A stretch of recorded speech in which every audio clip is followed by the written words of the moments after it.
Hello student, आप सभी का हमारे यूट्यूब चैनल में स्वागत है। तो आज हम कुरान के लिए सत्य सूत्र देखने जा रहे हैं, जो कि मोस्ट इंपोर्टेंट है। 3 नंबर के बोर्ड एग्जाम में आता है। क्वेश्चन कैसा आता है कि कुरान के नियम का सदस्य रूप आप लिखें और साथ ही साथ सिद्ध करें कि कुरान के नियम का सदस्य रूप न्यूटन के तृतीय नियम का पालन करता है। तो चलिए स्टार्ट करते हैं। कुरान के नियम के सदस्य रूप में कुरान के नियम आपको पता है कि F इक्वल होता है 1/4 pi epsilon not Q1 Q2 upon में आर स्क्वायर। ये कुरान के नियम होता है। इसे हमें सदिश रूप में लिखना है। किस रूप में लिखना है? सदिश रूप में लिखना है। अगर सदिश रूप में कहता है तो किस तरह से लिखेंगे वो हम देखने जाते हैं। तो इसमें सबसे पहले क्या होता है, दो समान प्रकृति के आवेश होते हैं। दो समान प्रकृति के आवेश होते हैं Q1 और Q2, या तो प्लस प्लस होंगे या तो माइनस माइनस होंगे, और एक दूसरे से स्मॉल आर दूरी पर क्या होते हैं, स्थित होते हैं।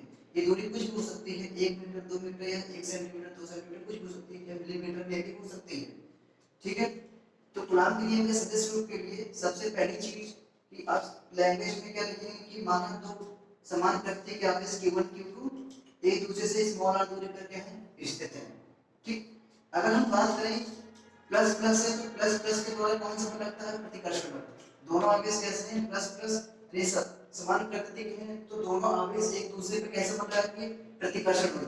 ये Q1 Q2 पर बल लगाएगा तो कौन सा बल लगेगा, F21 वेक्टर। कौन सा बल लगेगा, F21 वेक्टर। इसे बोलेंगे कि Q2 आवेश पर Q1 द्वारा लगाया गया बल। ठीक है, यानी कि F21 को क्या पढ़ेंगे, Q2 आवेश पर Q1 द्वारा लगाया गया बल। अगर हम बात करें Q2 Q1 पर कितना बल लगाएगा, यानी कि F12 वेक्टर है, यानी Q1 पर Q2 के कारण लगने वाला बल। ठीक है, तो ये बात होगी इसकी। अगर मैं बात करूं R12 वेक्टर क्या होता है, पहले ये समझ लो कि R F12 क्या होता है। हम सदिश रूप देखने जा रहे हैं। कौन सा रूप देखने जा रहे हैं, वेक्टर फॉर्म। तो वेक्टर के लिए किसकी बात करेंगे, सदिश की। किसकी बात करेंगे, सदिश की। सदिश के लिए क्या होता है, आपको पता होगा कि एकांक सदिश आपने पढ़ा होगा 11th में, यूनिट वेक्टर। एकांक सदिश किसी का भी होता है। अगर मान लो एक कैप है, एकांक को क्या निकालना है, एकांक सदिश निकालना है, तो उसी का वेक्टर अपॉन में उसी का मोड, ये होता है एकांक सदिश। तो ये क्या है, आर क्या है, टोटल बीच की दूरी है इनकी। तो आर कैप 12 क्या है कि आवेश Q1 से Q2 की ओर एकांक सदिश है। आवेश Q1 से Q2 की ओर क्या है, एकांक सदिश। और आर कैप 21 क्या है, आवेश Q2 से Q1 की ओर क्या है, एकांक सदिश। आप इसे ये भी लिख सकते हैं कि आर कैप 12 की दिशा में एकांक सदिश।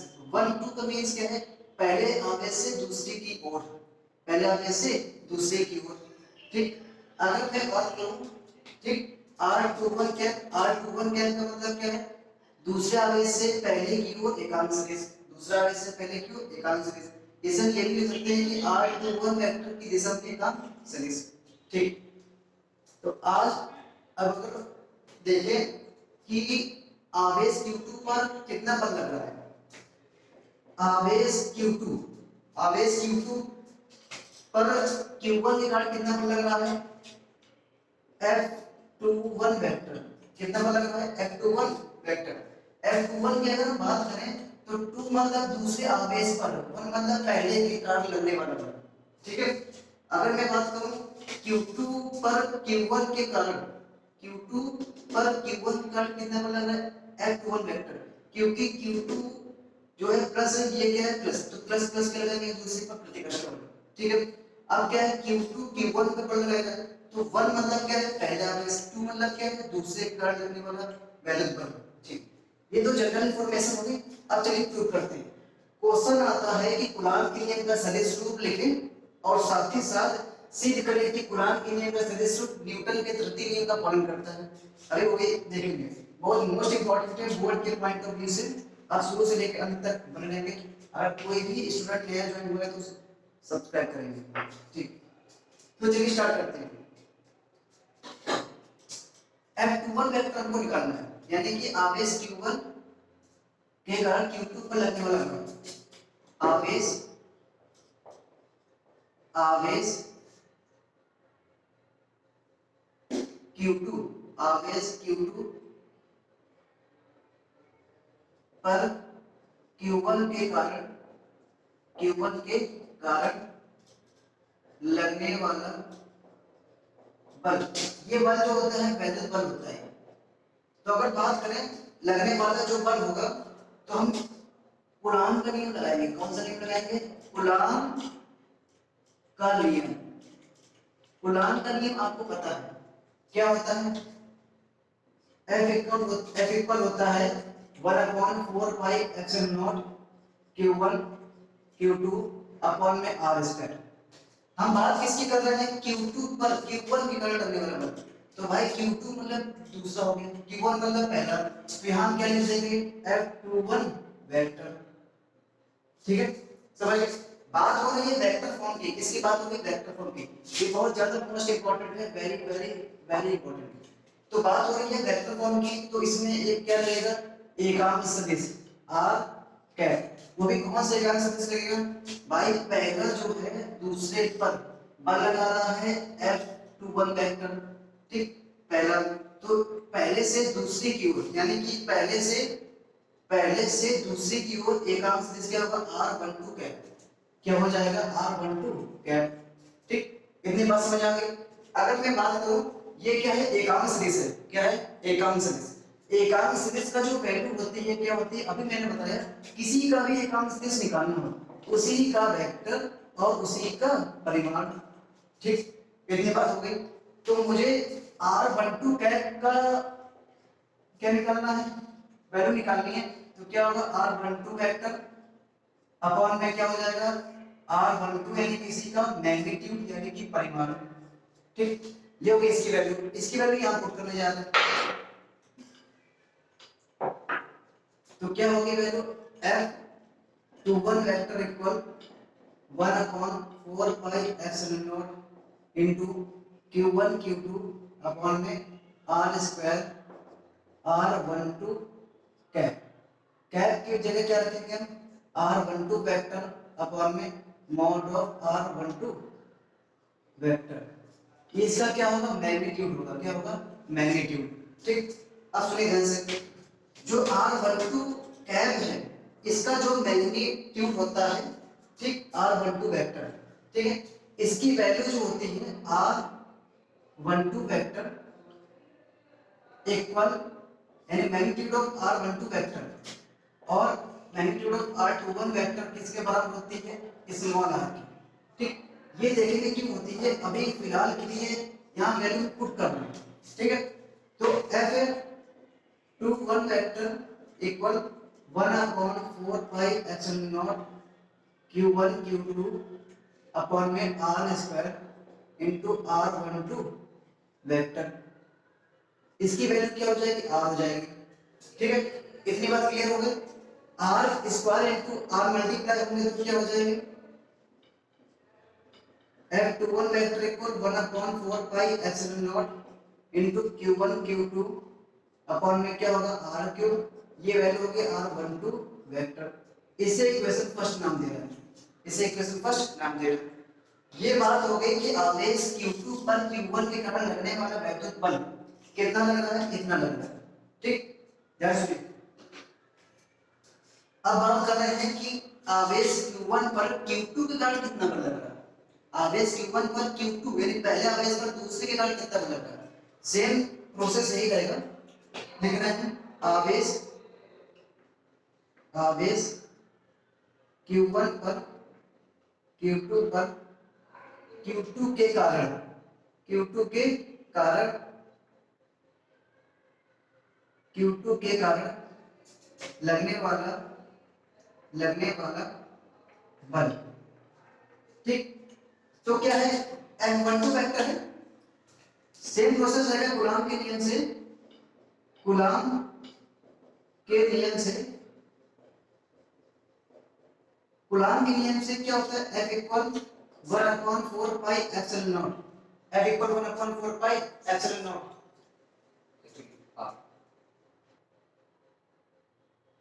तो बेटा आवेश जो F12 की वैल्यू निकालेंगे, कैसे निकालेंगे? F equal 1/4 pi epsilon not Q1 Q2 upon में R स्क्वायर तो होता ही होता है। ठीक है, तो हम किसकी वैल्यू निकाल रहे हैं? F12 की वैल्यू। तो यहाँ रख देंगे F12 वेक्टर। सदिश रूप की बात कर रहे हैं तो पहले आवेश से दूसरी की ओर एकांक सदिश क्या है? पहले आवेश भाई दूसरे आवेश से पहले की ओर एकांक सदिश क्या है, आर कैप 21 आर भाई R21 कैप है, ठीक। और आपको पता है कि इसका आपको एकांक सदिश निकालना है, क्या निकालना है, एकांक सदिश। तो एकांक सदिश के लिए मैंने फॉर्मूला बताया था, जिसका भी एकांक सदिश निकालना हो R21 वेक्टर, तो जिसका भी एकांक सदिश निकालना हो तो उसी का वेक्टर अपॉन उसी का परिमाण, उसी का वेक्टर अपॉन उसी का परिमाण, ठीक। तो यहाँ वैल्यू पुट करेंगे तो क्या होगा, F12 वेक्टर इक्वल क्या होगा 1/4 pi epsilon not into Q1 Q2 upon में R स्क्वायर इनटू, इसकी वैल्यू अगर हम देखेंगे क्या होगा, R21 वेक्टर अपॉन में R21 वेक्टर का मॉड, यानी मॉड ऑफ R21 वेक्टर, ये परिमाण है। हमने इससे पहले देखा था कि R12 वेक्टर और R21 वेक्टर क्या होते हैं, आपस में बराबर होते हैं। भाई समान प्रकृति क्या होगी से, समान परिमाण क्या होगी से, तो भाई जितना बल ये इस पर लगाएगा उतना बल ये भी इस पर लगाएगा, तो जितना बल ये इस पर लगाएगा, पहले आवेश जितना दूसरे पर लगाएगा, तो जितना पहले आवेश द्वारा दूसरे पर विस्थापन होगा उतना दूसरे द्वारा भी पहले पर विस्थापन होगा, इसलिए ये दोनों आपस में क्या होते हैं, बराबर परिमाण होते हैं, ठीक। और किसके बराबर होते हैं, जो बीच की दूरी r होगी, ठीक। तो R21 की जगह हम r लिख रहे हैं यहाँ पर, ठीक है। F12 vector equal 1/4 pi epsilon not Q1 Q2 upon में, अगर पहले हम बात करें इसकी तो क्या रखेंगे हम r, ठीक है। R21 वेक्टर अपॉन में क्या है r, ठीक। ये मल्टीप्लाई होकर क्या हो जाएंगे, r स्क्वायर इनटू r क्या हो जाएगा r3।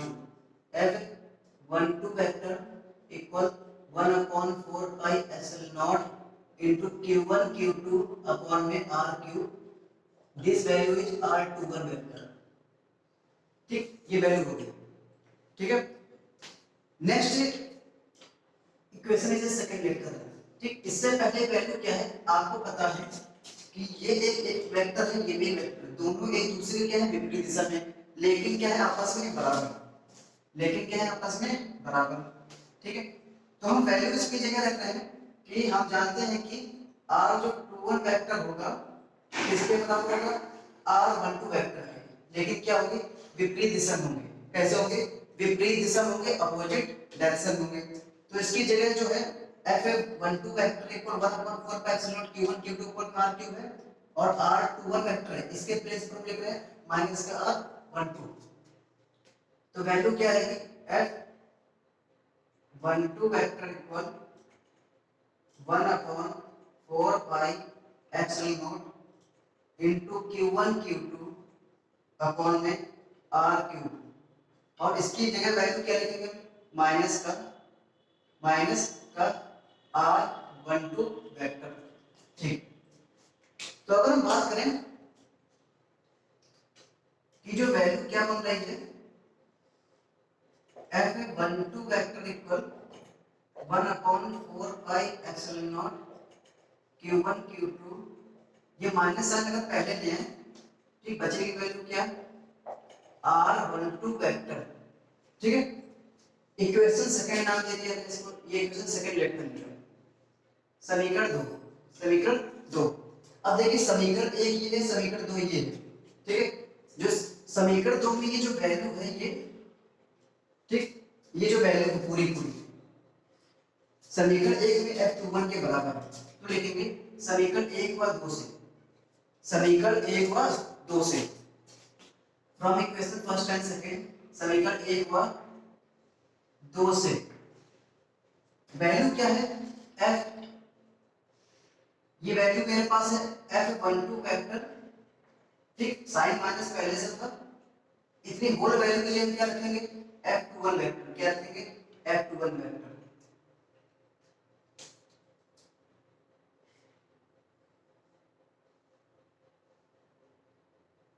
तो ये आ गया आपका कूलॉम के नियम का सदिश रूप, न्यूटन के तृतीय नियम का पालन करता है, ये प्रूव हो गया हमसे, ठीक है। तो यहां से सिद्ध होता है कि कुलाम्ब के नियम का जो सदिश रूप होता है न्यूटन के तृतीय नियम का क्या करता है, पालन करता है। अब ध्यान से समझना, F एक वर्टिकल वेक्टर क्या है, पहले आवेश पर दूसरे आवेश द्वारा लगाया गया वैद्युत बल, ठीक। F21 वेक्टर क्या है, दूसरा आवेश पर पहले आवेश द्वारा लगाया गया वैद्युत बल, दोनों बराबर है लेकिन दिशा क्या है, विपरीत। तो न्यूटन का तृतीय नियम अगर आपको ध्यान हो, न्यूटन का तृतीय नियम क्या कहता है, जब कोई एक वस्तु किसी दूसरे वस्तु पर बल लगाती है तो दूसरी वस्तु भी उसी पहले वस्तु पर उतना ही बल लगाती है लेकिन विपरीत दिशा में लगाती है। कैसे लगाती है, विपरीत दिशा में।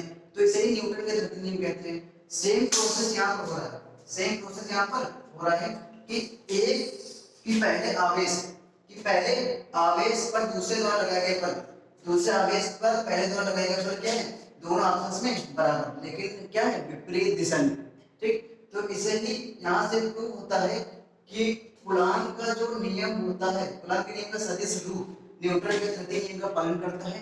बहुत मोस्ट इंपॉर्टेंट है, ये दो तरह से पूछता है क्वेश्चन में। पहली चीज कूलॉम के नियम का सदिश रूप लिखना, दूसरी चीज से देखकर हो कि कूलॉम के नियम का सदिश रूप न्यूटन के तृतीय नियम का पालन करता है।